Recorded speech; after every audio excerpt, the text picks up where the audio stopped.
ഇന്ന് നമ്മൾ ഓണത്തിനുള്ള അടയാണ് ഉണ്ടാക്കാൻ പോണത്. ഓണത്തിന് തൃക്കാക്കരപ്പന അട നേദിച്ചുകൊണ്ടാണ് തുടങ്ങുക.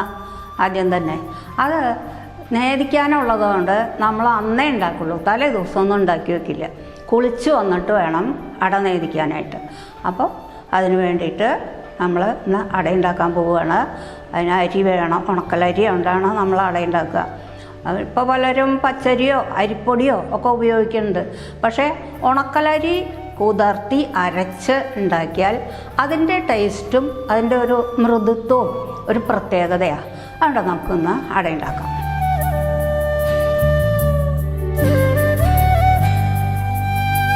അട ഉണ്ടാക്കാനുള്ള സാധനങ്ങളാണ് നമ്മൾ എടുത്തു വച്ചേക്കണത്. ഇത് ഉണക്കലരി 1 കിലോ ഉണക്കലരി ഉണ്ട്, 2 നാഴി അരി. ഏകദേശം ഒരു 10-20 അട ഉണ്ടാക്കാനാണ് നമ്മൾ ഉദ്ദേശിക്കണത്. അപ്പോൾ 2 നാഴി അരി ഉണ്ടായാൽ ഏകദേശമൊക്കെ അങ്ങനെ ആവും. അപ്പോൾ അതിന് 1 കിലോ ഉണക്കലരിക്ക് 1 കിലോ ശർക്കര, 2 നാളികേരം, 3 എടുത്ത് വെച്ചിട്ടുണ്ടെങ്കിലും വേണ്ട, 2 നാളികേരം വേണ്ടു, 1 പഴം, കുറച്ച് നെയ്യ്, കുറച്ച് പഞ്ചസാര. ഇത്രയും സാധനങ്ങളാണ് നമുക്ക് അട ഉണ്ടാക്കാനായിട്ട് വേണ്ടത്. ഇലയിലാണ് നമ്മളത് പരത്തുക. അതിനാണ് ഈ ഇല വച്ചേക്കണേ. ഇല കഷ്ണമാക്കിയിട്ട് അടയ്ക്ക് വേണ്ട ഇല കീറിയെടുക്കണം. കീറിയെടുക്കാൻ നമ്മളത് ഇങ്ങനെ അങ്ങോട്ട് പെട്ടെന്ന് കീറിക്കഴിഞ്ഞാൽ നമുക്കൊന്നും അട ഉണ്ടാക്കാൻ പറ്റില്ല. അപ്പോൾ എങ്ങനെയാണ് കീറുക എന്ന് വെച്ചാൽ ഇങ്ങനെ പിടിച്ചിട്ട് ഇങ്ങനെ കീറുക. കണ്ടോ? അത് നമ്മൾ ചിലരത് ഇങ്ങനെ അങ്ങോട്ട് പൊടിക്കുമ്പോൾ കണ്ട ഇങ്ങനെ കീറി പോകും, കിട്ടില്ല. അതിനാണ് ഇങ്ങനെ മുകളിൽ നിന്ന് കീഴ്പോട്ട് ആയാലേ ഇങ്ങനെ കീറി വരുള്ളൂ. അടയ്ക്ക് വേണ്ട സാധനങ്ങളൊക്കെ നമ്മൾ ഒരുക്കി കഴിഞ്ഞു. ഇനി നമുക്ക് പാചകം ആരംഭിക്കാം. നമ്മൾ എടുത്തു വെച്ച ശർക്കര,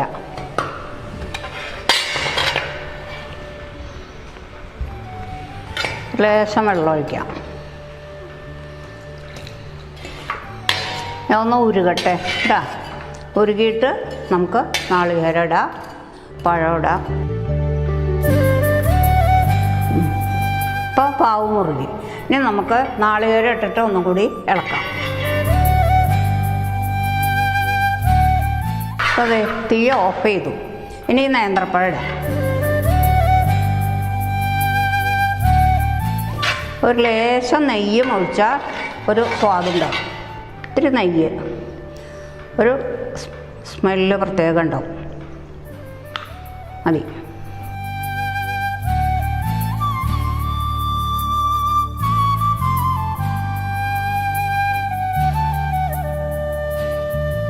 ഇത് നമ്മൾ നേരത്തെ എടുത്തു വെച്ച ഇലയാണ്. നമ്മൾ കീറി എടുത്തു വെച്ചല്ലോ, അതൊന്ന് വാട്ടണം. അല്ലെങ്കിൽ അണിയുമ്പോൾ അത് മടക്കുമ്പോൾ പൊട്ടിപ്പോവും. അപ്പോൾ നമുക്ക് പതുക്കെ ഒന്ന് വാട്ടിയെടുക്കാം. ഇങ്ങനെ വാടിയാൽ മതി, വല്ലാണ്ട് വാടുമൊന്നും വേണ്ട, ചെറുതായിട്ടൊന്ന് വാടി. ഇതിൽ കുറച്ച് പഞ്ചസാരയും കുറച്ച് നെയ്യും കൂട്ടി ഒന്ന് ഇളക്കണം. നമുക്ക് കുറച്ച് പഞ്ചസാര ചേർക്കാം.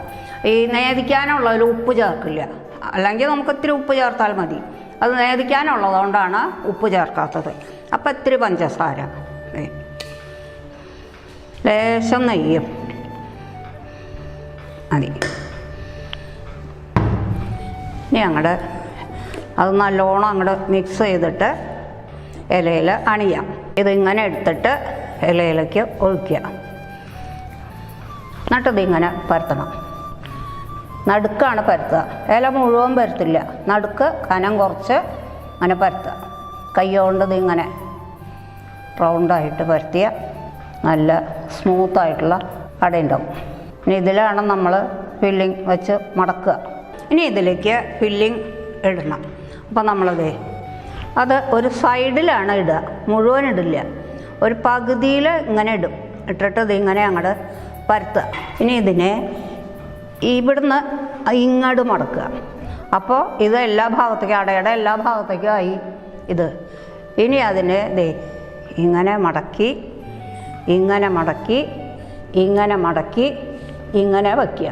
ഇങ്ങനെയാണ് അടയുണ്ടാക്കുക. ഇനി നമുക്കത് പ്രഷർ കുക്കറിലോ ഇഡ്ഡലി കുക്കറിലോ വേവിക്കാം. ഞാനിവിടെ ഇഡ്ഡലി കുക്കറാണ് വയ്ക്കണത്. അതിൽ കുറച്ച് വെള്ളം വയ്ക്കുക. അതിലൊരു തട്ടും വച്ചിട്ടുണ്ട്. ഇതിൽ ഇങ്ങനെ വയ്ക്കാം, അട ഇങ്ങനെ വയ്ക്കാം. അട അടുക്കി വെച്ചാൽ വേവില്ല. അപ്പോൾ അതിന് ഗ്യാപ്പ് കിട്ടണം. അതിന് നമ്മളെന്ത് വെച്ചാൽ അടയുടെ അണയുണ്ടാവുമല്ലോ, അതിങ്ങനെ വയ്ക്കും, അടയുടെ അണ, എന്നിട്ട് അതിൻ്റെ മീതെ വയ്ക്കും. അപ്പോൾ അങ്ങനെ ഒട്ടിപ്പിടിക്കില്ല. ഒട്ടിപ്പിടിക്കാണ്ടാവുമ്പോൾ അതിൻ്റെ ഇടയിലൊക്കെ ആവി വരും. അപ്പോഴേ അത് വേവുള്ളൂ, അല്ലെങ്കിൽ ആ ഒട്ടിപ്പിടിച്ച ഭാഗം വേവാണ്ടിരിക്കും. ഒരു 20 മിനിറ്റ് നേരം നല്ലോണം ആവി വന്നാൽ അട വേവും. ഇപ്പോൾ നമ്മുടെ അട ആയിട്ടുണ്ടാവും. നമുക്ക് തുറന്ന് നോക്കാം.